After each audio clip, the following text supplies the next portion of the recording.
We are in the century of photonics. The 21st century is the century of photonics in the same way as the 20th century was the century of electronics.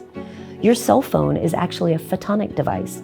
Over 100 processes or steps in the way your cell phone works, in the display, all of it, the internet, it all operates on light. And so we are at the front end of that, and it's very exciting. In New Zealand in 2020, the photonics industry was just as big as our wine industry. We have strengths here for some historical reasons. We had a couple of very, very eminent researchers in this space at our universities who coalesced people around them.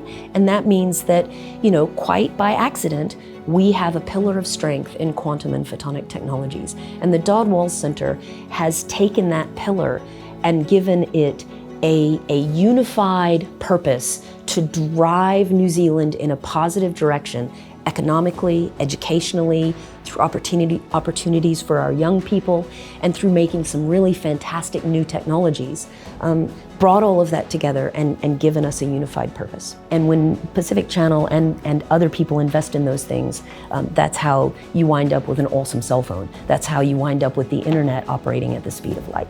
The gaps in New Zealand's quantum technology ecosystem, photonics ecosystem, actually really in all of our hard tech ecosystem, is we've done a really good job now of generating lots of world-leading research. We're much, much better than we were 10 or 15 years ago at moving that out of the research lab and into startup companies, into companies that are able to begin thinking about products, begin on that journey of creating a company. And where we still struggle is in the valley of death in going from, say, 5 or 10 prototypes to 1,000. We don't have the kind of infrastructure and the kind of breadth of our capability yet to be able to reliably go from idea to startup to profitable company that's got sustainable growth. And so for example, for all 3 of the companies that I've co-founded, we go overseas for our prototyping and our engineering in that middle phase. It's hard to bring something back from overseas. How do we take a country that's relatively small and prioritize what we need in order to generate the technologies that will help us grow our companies and grow them to the point where they can stand on their own 2 feet and be like, yes, we're the best in the world. There's not one issue that stops these ideas from getting into the marketplace. There's a collection of them, and you have to kind of knock over each one as you encounter it.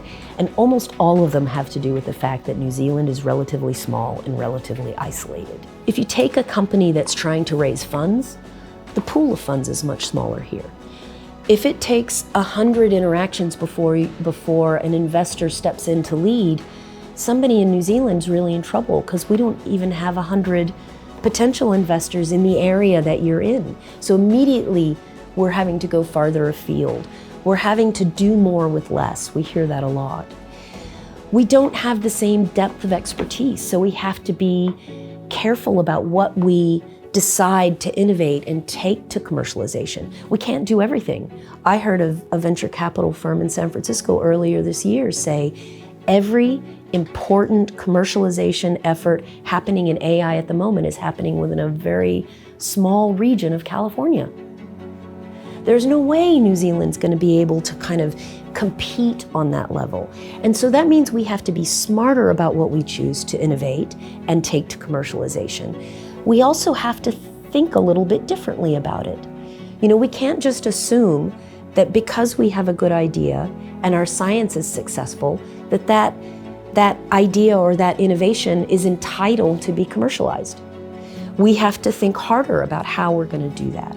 And that means maybe hiring overseas. It means, maybe starting our entity overseas. It means going for investment.